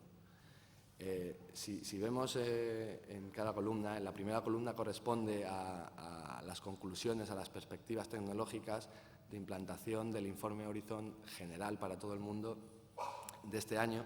La del medio corresponde a la edición de este año, las perspectivas tecnológicas en Latinoamérica, y la última eran las perspectivas tecnológicas del año pasado. Si veis, hay algunas que se han perdido en el camino, hay algunas que se han perdido porque ya han llegado y hay algunas que se han movido. Pero si veis, el tema de las aplicaciones móviles, que el año pasado se veían como una cosa que estaba ya por llegar, está costando. En esta nueva edición se ha puesto como un horizonte temporal de 2 o 3 años. Una cosa que gracias a la revolución de Internet, las tabletas, los dispositivos, se veía como una necesidad donde había que entrar para poder facilitar el acceso a contenidos a los alumnos, se ha visto como que no ha sido tan fácil introducir esa tecnología y se ha retrasado su horizonte de implantación. Por ejemplo, si nos fijamos en la columna de las conclusiones mundiales, en las aplicaciones móviles, la modularidad de las clases, que es un poquito lo que viene a decir el Flipped Classroom, para poder reubicar y ya romper las barreras de profesor, alumno, transmisor de información y copiadores de información en una libreta. Son clases, son entornos que permiten la creación de grupos, permiten mover las clases, permiten hacer unos modelos mucho más colaborativos de aprendizaje. Los cursos masivos en abierto ya se han visto también a nivel global como una implantación inmediata. De hecho, ya es una realidad esto en el ámbito anglosajón y cada vez más en el ámbito latinoamericano. Sin embargo, a la hora de verlo eso en la parte del informe regional, no se ve como algo que está ya implantándose, con lo cual vemos que hay un retraso en ese sentido en el ámbito latinoamericano. Podemos ver cómo aquí aparecen conceptos como, de nuevo, contenido abierto, medios sociales, aprendizaje móvil, realidad aumentada, laboratorios virtuales y remotos. Bueno, estas tendencias está por ver si van cumpliéndose las predicciones. Hay algunas cosas que si bien, por ejemplo, el año pasado el aprendizaje basado en juegos era una tendencia claramente identificada, parece que ahora no se ha visto como tan representativo, tan importante como para incluirla en las principales tendencias. Eso no quiere decir que la gamificación en los procesos de aprendizaje, que se dice la gamificación, la aplicación de teoría de juegos y dinámicas motivadoras dentro de las nuevas formas de proveer enseñanza y de facilitar metodologías de aprendizaje, esté presente. Sin embargo, hay otras que han cobrado más relevancia y que por eso están aquí, ¿no? Lo interesante de todo esto es también el diálogo que se ha creado por parte de todos los expertos a la hora de seleccionarlos. Y como tal diálogo, a mí me gustaría que estos son conclusiones, estos son perspectivas, no son realidades, son tendencias que se esperan se implanten en base, por supuesto, a publicaciones, a papers, a investigaciones, a iteraciones entre estos expertos. No es algo inventado, es algo trabajado. Pero creo que todo el mundo podemos ver que algunas cosas corresponden con nuestra manera de ver las tecnologías en la educación superior, otras nos resultan más ajenas, más extrañas, y me gustaría que cuando estamos acabando ya, cuando acabemos de presentar estas conclusiones, lancemos aquí también una discusión que es el objetivo de este Horizon, el poner a la academia, a todo el mundo universitario a colaborar en cómo deberíamos definir nuestras estrategias de desarrollo, y que comentaréis, por favor, cómo veis vosotros estas tecnologías en implantación, si tenéis experiencia con algunas de ellas o si veis que hay otras cosas que no están recogidas aquí y que deberían recogerse. Y, por supuesto, toda esta colaboración y esta participación que estoy pidiendo también la podéis trasladar directamente a la wiki y podéis colaborar, porque esto es un trabajo hecho por profesionales de la enseñanza, para vosotros, para profesionales de la enseñanza, y con vocación de cada vez tener una red más grande de colaboración que permita, gracias a estos informes, llegar a las administraciones públicas, a personas que van preparando los programas educativos y tengan en cuenta la utilización de estas tecnologías como driver para poder llegar a más públicos, para poder responder a las realidades de la sociedad en términos de mercado laboral, de competencias que se exigen a nuestros alumnos en el mercado laboral y, sobre todo, en la en la capacitación o en el reciclaje profesional de los profesores en estas tecnologías. Por último, simplemente quería comentaros, ahora voy a dejar esto para que podamos discutir si queréis. Comentaros, supongo que la presentación estará disponible luego en la web. Tenéis un enlace a un abstract que hay de este informe en esa dirección de internet. También, como somos tan modernos, hemos puesto un vídeo que con el teléfono móvil directamente podéis descargaros ese mismo resumen ejecutivo del informe, que será presentado el próximo 17 de octubre en la Secretaría General Iberoamericana en Madrid y que contará con la presencia de los directores del New Media Consortium, por supuesto la presencia de UNED, nuestra presencia y algún representante de Virtual Educa, que han sido los responsables de haber llevado a cabo este informe regional. Muchas gracias. Esto solamente es un anticipo de lo que está por llegar a partir del 17 de octubre, pero me gustaría que siempre que presentamos las primeras conclusiones de este informe se suele generar un debate muy interesante, se suele crear muchas preguntas relacionadas con algunas tecnologías que no conocíamos y también se suelen trasladar muchas experiencias que enriquecen, que es un poco el objetivo de este informe, la visión que tenemos todos los profesionales de la educación superior sobre cómo aplicar las tecnologías al desarrollo de nuestras instituciones y nuestros programas académicos. Así que, por favor, lanzo ahora el guante al público y si alguien quiere comentar, vete un poquito más atrás también. Si alguien quiere preguntar sobre uno o simplemente darnos su visión sobre qué tecnologías consideran que son las más interesantes, es el momento. Hola, ¿qué tal? Buenas. Me gustaría saber también por qué no incluyeron desde el primero iberoamericano que se hizo en 2010 para comparar todo lo que se ha dicho. Y la otra es que, bueno, yo formé parte del primero, y lo interesante, lo que veíamos era que hace falta una evaluación después de cada informe, o sea, no solo la comparación, sino la metodología es muy buena, ¿no?, para hacer el informe, pero no hay una evaluación posterior de realmente sí se dijo lo que, o sea, lo que estás comparando es un poco eso, ¿no?, donde se movieron un poco algunos elementos, pero de ahí no pasa una evaluación o realmente que se haga un estudio a fondo de qué proyectos, porque en muchas cosas realmente lo que decía el primer consejo asesor fue, nos equivocamos. No es cierto que no se estén haciendo aplicaciones con cierta tecnología, al menos en Latinoamérica o en Iberoamérica. Y también no había salido, o sea, ya con el tiempo, a un año, se veía que no estaba tan diferente de los otros informes Horizon. Y, por ejemplo, o sea, en el inicio Latinoamérica como que se puso un poco más abajo creyendo que no había proyectos. La otra que yo propondría es la revisión del consejo asesor, porque también creo que hay gente que ya desgraciadamente se instala como en algo, pero ya no tiene a lo mejor más visión. Habría que crecerlo, o sea, yo sugeriría, porque hay varios de los que están desde el inicio y que digo, o sea, con todo respeto, pero no es la gente que se dedica necesariamente en la parte tecnológica o aplicada a la educación. O sea, creo que también podría incluirse más gente que sí está haciendo otro tipo de aplicaciones, más universidades, para que realmente sea algo como más, con mayor crédito, por así llamarlo. Muchas gracias. Justamente lo que comentas fue una de las dos principales conclusiones a las que llegamos este verano, que estuvimos en el contexto de Virtual Educa también presentando este informe y estuvimos totalmente de acuerdo con tu reflexión, que falta también en las siguientes ediciones del New Media Consortium una parte donde evaluemos la eficacia o la consecución de la implantación de estas tecnologías, no solamente comparando lo que estamos previendo que va a llegar, sino viendo si esas previsiones se han cumplido o no, por supuesto.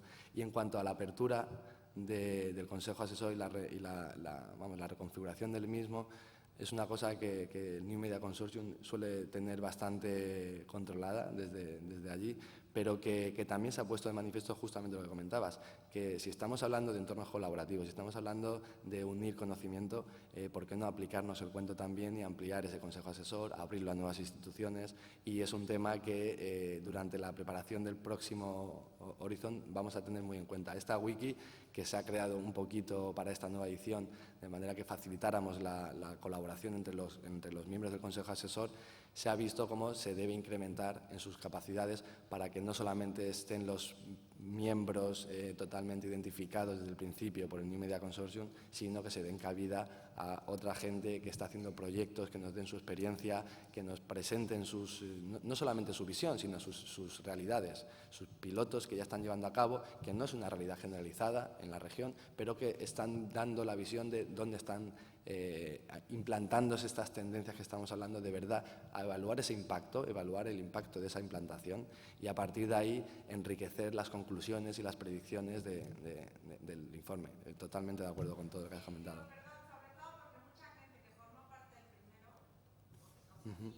Sí.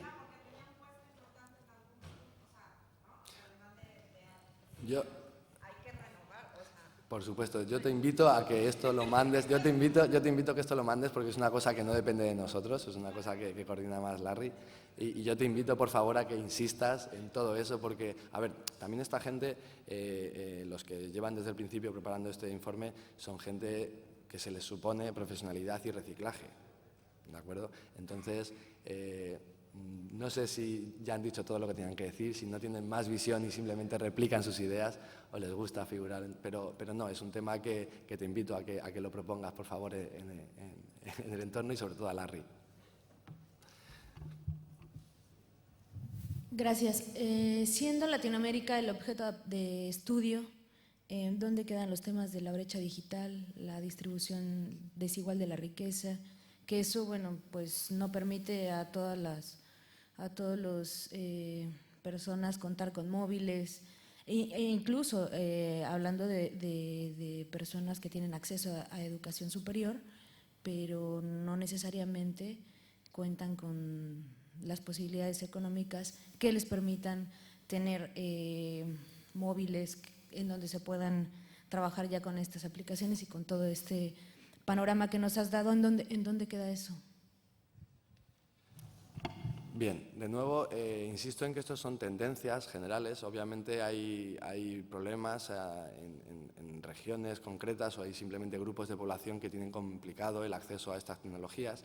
Y precisamente uno de los objetivos de este informe es llegar a los despachos de los encargados de diseñar políticas públicas de ayuda a todos estos iniciativas, todos estos proyectos de implantación de tecnologías en el ámbito educativo y se están empezando a poner sobre la mesa mucha financiación, tanto pública como privada, para entregar tecnología, para hacer llegar tecnología a los centros y, por ende, desde los centros a los alumnos. Sí es cierto que esto es una brecha digital real, pero el nivel de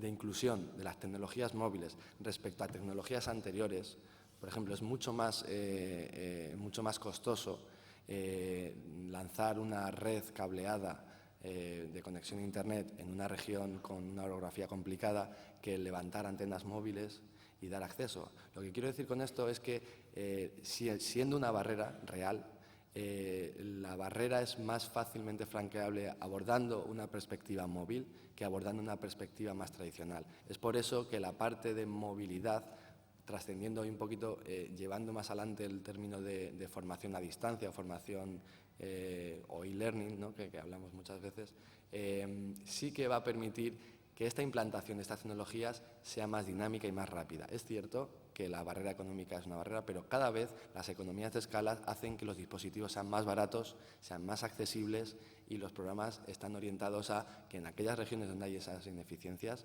se puedan hacer políticas de entregar dispositivos de muy bajo coste, porque las economías de escala, insisto, estamos llegando a precios muy baratos y en cualquier caso existen puntos de acceso a Internet, existen otras iniciativas que se han visto como casi una commodity, es decir, el acceso a Internet, el igual que el acceso al agua o igual que el acceso a bienes básicos, a servicios públicos básicos, se está viendo como una necesidad, casi como un objetivo de las Naciones Unidas. De hecho, es un objetivo de las Naciones Unidas que se han puesto en su carta hace muy poquitos meses, hace año y medio o así. Por lo tanto, siendo conscientes de esa barrera y de esa brecha, se considera que es el camino a recorrer.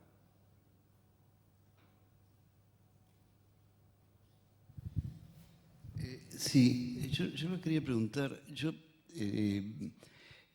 Lo que siento de Horizon, o la imagen que me queda de Horizon, que está muy orientada hacia las tecnologías y a las ciencias, en sentido. Pero ¿qué pasa con las ciencias sociales? Porque también en el área de las ciencias sociales han habido avances, muchos avances en materia de perspectivas tecnológicas, en el tratamiento de datos, en sistemas, en software, Atlas T y otros, y una serie de gamas. No aparece para nada en el esquema ese, o por lo menos uno lo puede percibir en primera instancia en este esquema. ¿Se toma en cuenta o no se toma en cuenta en este informe? Sí, el informe no pretende abordar solamente materias o ámbitos más tecnológicos. Lo único que yo me he apoyado en esa forma de explicarlo, porque a veces es más fácil ver la aplicación directa de las tecnologías en un ámbito tecnológico. En las materias más orientadas a ciencias sociales, la interacción entre profesores y alumnos, las formas de colaborar, de abordar proyectos, las dinámicas son las mismas, no hay ninguna diferencia. Otra cosa, estamos hablando, por ejemplo, de tecnologías como figuran aquí, como la impresión 3D, que son tecnologías que son incipientes, que podrán aplicarse en algunos ámbitos, en otros no, pero la mayoría de las tendencias sí que son directamente aplicables a cualquier ámbito, a cualquier materia. Sobre todo porque estamos hablando de evolucionar metodologías basadas en las TIC, en las tecnologías. No tanto en cómo las tecnologías nos pueden mejorar el contenido en sí mismo o las actividades concretas de aprendizaje de una materia, tanto como la forma de aprender, la forma de acceder a nueva información, la forma de desarrollar proyectos comunes. Y eso en ciencias sociales se hace. Hay trabajos colaborativos, hay investigaciones que trascienden para hacer el estudio de la historia cultural de una región, y gracias a las tecnologías esos estudios pueden hacerse de una manera más global, se puede colaborar con gente en otros ámbitos, con lo cual el objetivo final de la implantación de estas tecnologías, que es mejorar la interacción, mejorar la colaboración y compartir los resultados de todas esas colaboraciones, son directamente aplicables a todas las materias. Es cierto que cuando estamos hablando de tecnologías es fácil caer en la trampa de que veamos las tecnologías como algo totalmente relacionado con materias tecnológicas, pero no es el objetivo. Por supuesto, las materias tecnológicas se aprovechan de otras posibilidades que ofrecen estas tecnologías, pero estamos hablando más en términos de modelos de enseñanza, en términos de metodologías, en términos de interacción entre institución, profesores y alumnos. Por lo tanto, creo que es directamente aplicable. Sí he estado hablando mucho de tecnología y de temas tecnológicos, te pido disculpas, pero el objetivo es cambiar la forma de aprender y enseñar, no evolucionar las posibilidades tecnológicas de las materias tecnológicas. De este informe me refiero. Voy a intervenir yo desde la visión de público, pero a lo mejor te puedo dar un poquito de luz en el tema. Yo lo que he visto de los informes Horizon es que aquí se plantea y estamos en el ámbito universitario, pero Horizon hace una perspectiva de la tecnología que viene en diferentes estratos de la educación. Está K12, están las enseñanzas medias, está lo que es el ámbito universitario y está el ámbito fuera de la universidad, el que llaman la formación de museos.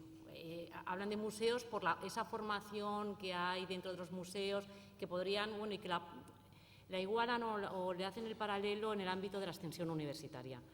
Entonces, lógicamente, si tú vas mirando en el ámbito de K12 o de primaria y secundaria, hablas menos de tecnología, de las ciencias, de las ciencias tecnológicas aplicadas, etcétera. Hablas más de procesos de alfabetización, educación generalista, etcétera. Por tanto, quizás ha sido una manera por el público de presentación, no tanto por lo que es el contenido del informe Horizon. En la medida en que también lo único que veo de Horizon es que no te hacen más que una presentación de lo que se te puede venir. Ojo, esto es lo que hay, ojo, esto es lo que está llegando, ojo, o te pones las pilas y empiezas a desarrollar políticas educativas que las incorporen, o te vas quedando atrás. Existen mecanismos de mejora de la educación y entonces, si tú no las empiezas a implementar, te estás perjudicando. Es un poco, yo creo que Horizon yo lo veo más como una herramienta en política educativa, ¿no? En el ámbito del desarrollo de las políticas educativas por aquellos que tienen la autoridad y la competencia para ello. abrirte los caminos económicos, financieros, de planificación, etcétera, para que eso que se está dando y que empieza a llegar pueda llegar a todos los ámbitos sociales, porque en la medida en que la tecnología lo que permite es, fundamentalmente, es la socialización del conocimiento. Fíjate si es tan relevante esto que en otros sectores de la economía, como es el cine, como es la música, se ha visto cómo la tecnología ha roto moldes, ha destrozado los modelos hasta ahora funcionales y válidos de esos sectores, ¿no? La tecnología ha revolucionado la forma de acceder al contenido y de relacionarse. El sector educativo está ahora enfrentándose a realidades de que el acceso a la información ya no está capitalizado en libros, no está capitalizado solamente en instituciones, sino que está disponible a través de Internet, a través de la nube. Es necesario, estos informes pretenden ser una herramienta, justamente como dice Carmen, para el desarrollo de políticas públicas, pero también para el desarrollo de estrategias y políticas internamente dentro de cada institución, con lo cual ese es el objetivo de alertar y trazar, si quieres, un mapa de hacia dónde podríamos tender, teniendo en cuenta la evolución tecnológica y su posible aplicación al sector educativo, para no quedarnos atrás en la batalla con otros actores que quizá no vienen del ámbito de la academia, pero que están empezando a decir mucho y a coger públicos que de naturaleza eran públicos centrados en la parte de la academia. Sí, yo estaba preocupado por las ciencias sociales. Me consta, yo soy uruguayo y en Uruguay se desarrolló el plan Ceibal y ahora estamos pasando a, que todo el mundo tenga una computadora, y etcétera, etcétera. O sea, el tema no solamente es la punta, sino también el que todo el mundo acompañe el proceso, digamos, a distintas velocidades, pero que vaya acompañando el proceso. Lo que me preocupa más es la pregunta, no es me preocupa, digamos, es este sesgo que yo siento que es un poquito orientado a los medios más tecnológicos y no a la parte de aplicaciones, que es una forma de incorporar más gente, porque uno lo puede percibir de otros sectores que también se están incorporando, ¿no? Era por ese lado nomás. No sé si es una reflexión, una pregunta o una reflexión. Bueno, pues si nadie quiere aportar nada más, daros las gracias, invitaros a leer el informe en toda su extensión, que seguramente os clarifique mucho más qué es lo que puede aportar este informe como herramienta de desarrollo de políticas institucionales y políticas públicas relacionadas con la educación, así como las estrategias y el desarrollo profesional de cada uno en nuestros ámbitos. Así que nada, muchas gracias por estar aquí y os invito a que entréis en la wiki, que descarguéis el informe y que sigáis en la conversación, que es una conversación abierta a todos.